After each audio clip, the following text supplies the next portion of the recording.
Hello students, good morning to all of you. I hope you all are fine.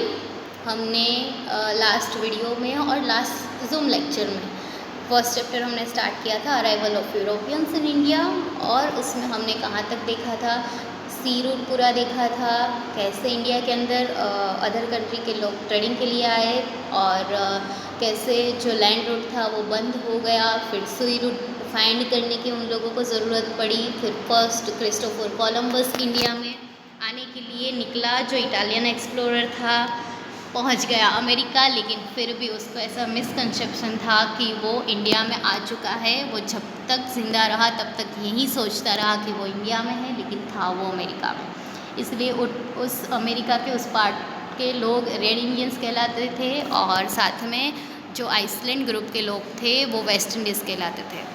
Next Vasco the gamma ने start किया India को find करना, जो एक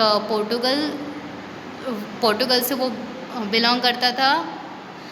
and वो कहाँ पे पहुँचा, पहले साउथ अफ्रीका के अंदर कैप ऑफ गुड होप है, वहाँ पे पहुँचा। वहाँ से एनसर्कल करके टर्न करके वो फिर 22 में 1498 में इंडियन ओशन को क्रॉस करके कैलिकट तक पहुंच गया। फिर उन्होंने किंग ऑफ कैलिकट सैमोरिन की परमिशन लेके वहाँ पे ट्रेडिंग करना स्टार्ट कर दिया। फिर उन्होंने वहाँ पे भी फोर्ट बनाया था, और फिर 100 इयर्स के स्पान के अंदर वो मूव करते करते अपना ट्रेड कहाँ तक लेके गए थे, Mangalore, Cochin, Goa, Diu, Mumbai and island of Lanka.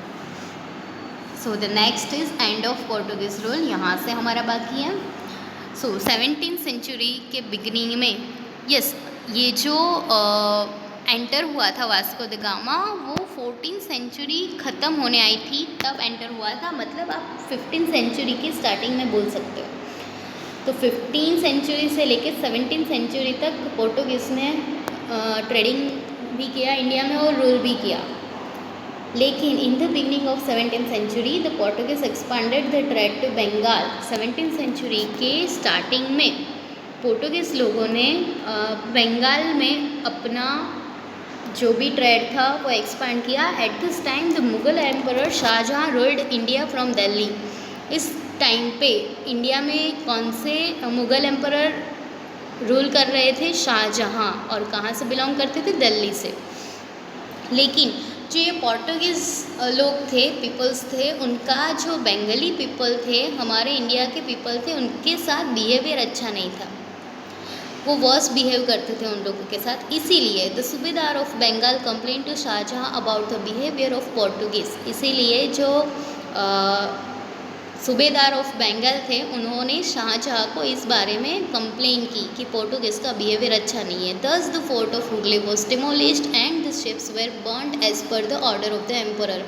मैंने आपको बताया था, जहाँ भी ये लोग ट्रेडिंग के लिए जाते थे, वहाँ पे वो लोग एक फोर्ट बना देते थे अपने बिजनेस के लिए प्रीमाइसेस की ज़रूरत होती है ना, जो बिल्डिंग की, इसीलिए वहाँ पे वो फोर्ट बना देते थे।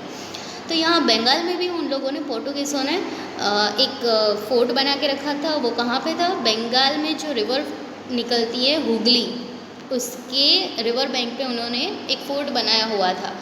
तो जैसे ही सूबेदार ऑफ बंगाल ने कंप्लेन की शाहजहाँ को, तो जो मुगल एम्परर शाहजहाँ थे, उन्होंने ऑर्डर किया कि ये जो फोर्ट हुगली पे उन्होंने बनाया हुआ है उसको डिमोलिश किया जाए, तोड़ दिया जाए। एंड जिस शिप्स के थ्रू वो लोग एंटर हुए थे बंगाल में, वो शिप्स भी जला दी। In this way the Portuguese rule came to end with the exemption of the territories of Diu, Daman and Goa. ऐसे पोर्टुगीज रूल हमारे इंडिया में ख़त्म होना स्टार्ट हो गया। लेकिन कुछ टेरिटरीज थी जो एक्सेप्शन थी, जहाँ पे वो लोग रूल ख़त्म होने के बाद भी वहाँ पे ट्रेडिंग कर रहे थे। वो थी territories of Diu, Daman and Goa, जो अभी तक यूनियन टेरिटरीज है। नेक्स्ट, पोर्टुगीज़ के बाद कौन एंटर हुआ इंडिया के अंदर? The Dutch people. After 100 years of arrival of Portuguese at the end of 16th century, Portuguese कब एंटर हुए थे? 14th सेंचुरी के एंड में, मतलब 15th सेंचुरी के स्टार्टिंग के टाइम पे वो लोग एंटर हुए। 15th से 16th सेंचुरी तक उन्होंने अच्छा अपना बिजनेस एक्सपांड कर लिया था इंडिया में। लेकिन जब 16th सेंचुरी का एंड होने आया, मतलब 100 ईयर्स कंप्लीट होने आए पोर्टुगीज़ के, उस टाइम पे द डच ऑफ हॉलैंड, पहले के टाइम पे उसका नाम था उस एरिया का हॉलैंड, अभी नीदरलैंड के नाम से वो कंट्री जाना जाता है। वहाँ के जो पीपल्स थे उसको डच बोला जाता है। They came to India for trading, वो इंडिया में ट्रेडिंग के लिए आए। Initially they establish forts at Pulicats and Madras. Madras जो अभी उसको चेन्नई बोला जाता है, तो उन्होंने ट्रेडिंग के लिए अपने 2 फोर्ट बनाए थे पुलिकट एंड मद्रास के अंदर। They also established a trading centre at Agra in the year 1663। 1663 के अंदर उन्होंने आगरा के अंदर भी एक ट्रेडिंग सेंटर बना के रखा था। Meanwhile the British also arrived in India. उसी टाइम पे ब्रिटिश भी इंडिया में आ गए। The Dutch could not withstand the competition. Dutch लोग जो थे वो विथस्टैंड नहीं कर पाए कंपटीशन अगेंस्ट द ब्रिटिश। सो वो ब्रिटिश लोगों से हार गए, इसीलिए फिर उनका जो रूल था हमारे इंडिया से वो ख़त्म हो गया। So next is British interest in India. During the reign of Queen Elizabeth of England in the year 1600 CE, 1600 common era मतलब 16th सेंचुरी के ड्यूरेशन में ब्रिटिश के अंदर कौन थे? क्वीन एलिजाबेथ, जिसका शासन चल रहा था। The British establish the east India company. उनके शासन में ब्रिटिश लोगों ने ईस्ट इंडिया कंपनी बनाई वहाँ पे। This company belong to merchants who wanted to increase their wealth by undertaking the trade with India. ये कंपनी किन लोगों को बिलोंग करती थी? ऐसे मर्चेंट्स जो इंडिया के साथ ट्रेड करके अपना वेल्थ बढ़ाना चाहते हो। The first British ship arrived in India at the port of Surat in the year 1608 common era. 1608 common era के ईयर में फर्स्ट ब्रिटिश शिप हमारे इंडिया में आया। और कहाँ से आया? सूरत के पोर्ट में से। Captain W Hawkins the captain of ship was the first British to set foot in India. Captain W Hawkins थे जो उस शिप के कैप्टन थे, वो फर्स्ट ब्रिटिश थे जिन्होंने हमारे इंडिया में पैर रखा और 200 ईयर्स के लिए हमें बर्बाद करके रख दिया था उन्होंने। He met Jahangir but did not get his permission to trade. वो जहांगीर से मिले लेकिन उनको परमिशन नहीं मिली इंडिया के अंदर ट्रेड करने की। Thereafter, Sir Thomas Roe arrived in India, who acquired the permission to establish a trading center in Surat. उनके बाद सर थॉमस रो ब्रिटिश थे, वो भी हमारे इंडिया में आए और उन्होंने जहांगीर से परमिशन ले ली थी हमारे इंडिया के अंदर ट्रेडिंग करने की, लेकिन पर्टिकुलरली कहाँ पे? सूरत के अंदर ही ट्रेडिंग करने की परमिशन ली थी। Later Delhi went into the hands of Shahjahan. Jahangir की डेथ के बाद दिल्ली का पूरा थ्रोन किसके हाथ में चला गया? Hands of Shahjahan. तो शाहजहाँ दिल्ली से पूरे इंडिया में रूल कर रहे थे उस टाइम पे। So Shahjahan gave permission to the British to carry out the trade in Bengal. Shahjahan के हाथ में जैसे ही थ्रोन आया उन्होंने परमिशन दे दी ब्रिटिश लोगों को बंगाल के अंदर भी ट्रेडिंग करने की। The next one is the French. जब ब्रिटिश आए तब फ्रेंच भी आ गए थे।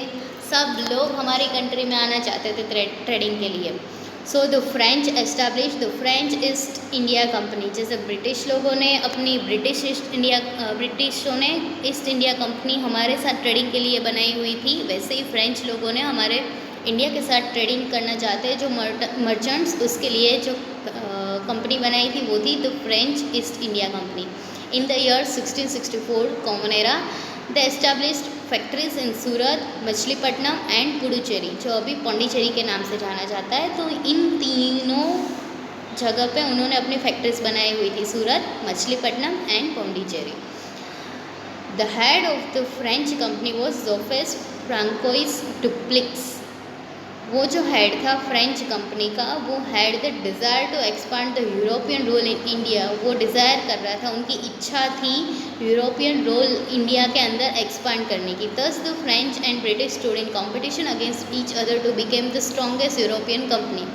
इसीलिए जो ये फ्रेंच थे वो एंड जो ब्रिटिश लोग थे वो एक दूसरे के सामने, एक दूसरे के अगेंस्ट कॉम्पिटिशन में आ गए थे to become the strongest European company.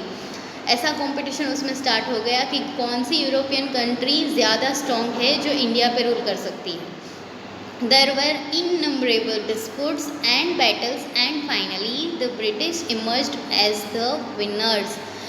बहुत सारे डिस्प्यूट्स मतलब विवाद हुए उन लोगों के बीच, फ्रेंच एंड ब्रिटिशर के बीच, एंड बहुत सारी बैटल्स भी हुई, और फाइनली फ्रेंच पीपल्स थे वो ब्रिटिशर्स से हार गए, and British emerge as the winners. However, the French retained their control over the trading centers of Puducherry, माहे एंड चंद्रनगर. पौंडीचेरी, माहे एंड चंद्रनगर में अभी भी फ्रेंच लोगों का कंट्रोल बनाया हुआ था. फ्रेंच लोगों ने अपना कंट्रोल वहाँ पे अभी भी शासन बना के रखा था, ब्रिटिश लोगों से हारने के बाद भी. मतलब जो लोग ब्रिटिश से हारे वो हमारी कंट्री को पूरा छोड़ के नहीं गए. जैसे पोर्टुगीज़ ब्रिटिश से हारे, लेकिन फिर भी दीव दमन एंड गोवा में तो वो रह ही गए थे. फिर ये फ्रेंच लोग हारे, फिर भी उन्होंने अपना ट्रेडिंग सेंटर शुरू ही रखा था पौंडीचेरी, माहे एंड चंद्रनगर में. नाउ जो ब्रिटिशर्स को हमारे बंगाल के अंदर ट्रेडिंग के लिए परमिशन दे दी गई थी शाहजहाँ ने. सो उन लोगों ने कैसे वहाँ पे ट्रेडिंग स्टार्ट की वो यहाँ पे है. British trade in Bengal. The British first started the trade on the banks of river Hooghly. वहाँ की फेमस रिवर है हुगली, उसके रिवर बैंक पे उन्होंने ट्रेडिंग स्टार्ट किया, and establish ports in the year 1651 common era. यहाँ पे आपको फिगर में, आकृति में जो भी दिया हुआ है फोर्ट आपको दिख रहा होगा, और बहुत सारी शिप्स भी दिख रही है जो हुगली के रिवर बैंक पे उन्होंने ट्रेड स्टार्ट किया, ट्रेडिंग करना. वो उसका सीनरी कैसे थी वो यहाँ पे फिगर में दिखाया हुआ है. The forts were garrison for their protection of the factory and got the permission from the Mughal emperor Aurangzeb to trade without paying taxes against the annual payment. Fort इसीलिए बनाया हुआ था कि वो अलग अलग फैक्ट्रीज़ को प्रोटेक्शन कर पाए, और फाइनली मुगल एम्परर औरंगज़ेब था, उनसे ब्रिटिश लोगों ने परमिशन ले ही ली कि वो कोई भी टैक्स पे किए बिना ही यहाँ पे इंडिया में रह के ट्रेड कर सकते थे. पहले ऐसा रूल था कि अगर कोई अलग कंट्री के पीपल्स हमारी कंट्री में आते हैं ट्रेडिंग के लिए, तो जिस भी जगह पे वो ट्रेड कर रहे होते हैं वहाँ के पर्टिकुलर रीजन में उन लोगों को ट्रेडिंग की परमिशन पहले लेनी पड़ती थी, और फिर उन लोगों को एनुअल टैक्स भी पे करना पड़ता था, क्योंकि वो हमारी लैंड यूज़ कर रहे हैं वहाँ पे.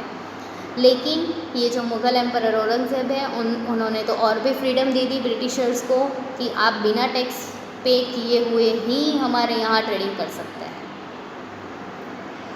सो यहाँ पे देखो 3 फिगर्स आपको दिखाई दे रही है. It is the expansion of British rule between 1757 common era to 1857 common era. 100 years के ड्यूरेशन में उन्होंने कितना एक्सपांड कर लिया अपने रूल को. तो जो फर्स्ट फिगर आपको दिख रही है यहाँ पे देखो, जो पूरा येलो पार्ट है वो लोकल रूल दिखा रहा है कि यहाँ के इंडिया के जो लोकल किंग थे वो रूल कर रहे थे, इंडिया का अपना रूल चल रहा था. और जो ब्लू पार्ट दिख रहा है वो ब्रिटिश रूल दिखा रहा है, बंगाल से लेकर आसाम तक, हैदराबाद, नीचे पौंडीचेरी, मद्रास, ये सब उन्होंने ऑक्यूपाई करके रखा था.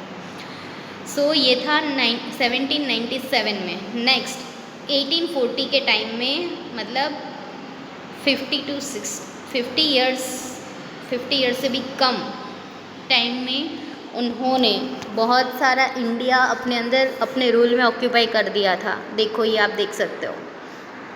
अभी तो दिल्ली के आसपास जो नॉर्थ इंडिया है वहाँ पे भी उन्होंने अपना रूल ले लिया था, जो दीव दमन गोवा, फिर मुंबई का पार्ट है, और गुजरात में भी अभी उनकी एंट्री स्टार्ट हो गई थी. सो ये जो ब्लू कलर का पार्ट यहाँ पे दिख रहा है वो पूरा ब्रिटिश रूल है, और येलो कलर का फिर से लोकल रूल है. तो काफ़ी उन लोगों ने एक्सपांड कर लिया था. फिर बहुत ही कम समय में 1840 से लेके 1857 मतलब 17 ईयर्स के एक्सपांशन में ही उन लोगों ने देखो कितना पार्ट ले लिया है हमारे इंडिया का. ये पूरा जो ब्लू दिख रहा है वो पूरा ब्रिटिश रूल दिखा रहा है. तो ऑलमोस्ट इंडिया पे अभी क्या चल रहा था 1857 में, सिर्फ और सिर्फ ब्रिटिश का रूल.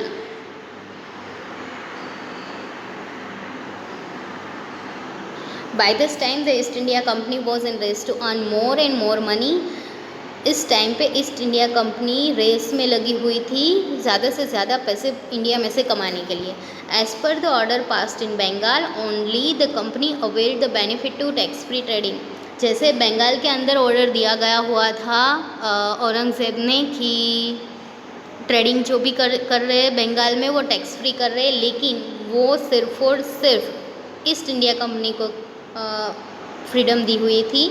जो प्राइवेट ट्रेड कर रहे थे उन लोगों को ये फ्रीडम नहीं थी, लेकिन बहुत सारे ऐसे ब्रिटिश ट्रेडर्स थे जो प्राइवेट ट्रेडिंग कर रहे थे फिर भी टैक्सेस पे नहीं कर रहे थे। इसीलिए जो बंगाल में टैक्स कलेक्शन होना चाहिए वो बंद हो गया था। तो बंगाल में टैक्स कलेक्शन की वजह से जो पर एन्यूम जो भी इनकम होती थी वो पूरी बंद हो गई।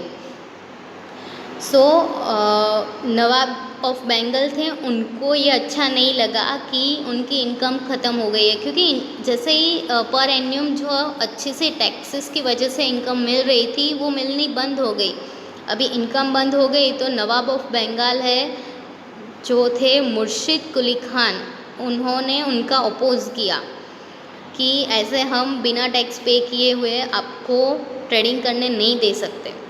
This dispute kept on recurring even during the time of Ali वर्दी खान।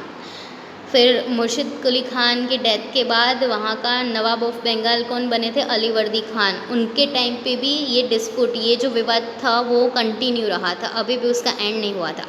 आफ्टर अली वर्दी खान हिज सन सिराज उद्दौला टुक चार्ज। अली वर्दी खान की डेथ के बाद उनके जो बेटे थे सिराज उद्दौला, उन्होंने बंगाल के नवाब का पद संभाला हुआ था। He got involved into a major battle with the British and finally उन्होंने ब्रिटिशर्स के साथ बहुत बड़ा बैटल किया, जिसको बैटल ऑफ प्लासी के नाम से जाना जाता है। बैटल ऑफ प्लासी हम स्टडी करेंगे नेक्स्ट लेक्चर में। तब तक के लिए आई होप कि ये वीडियो आपको देख के अच्छे से समझ में आया होगा। ये सेम मैंने जूम लेक्चर में भी एक्सप्लेन किया हुआ है आपको। और फिर भी अगर कोई डाउट्स रह जाते हैं लेकिन you can write in your notebooks, और जब भी हम नेक्स्ट जूम लेक्चर में मिलेंगे तब मैं आपको ये पूरे डाउट्स आपका सॉल्व करके दूंगी और आगे हम पढ़ाई शुरू करेंगे, राइट।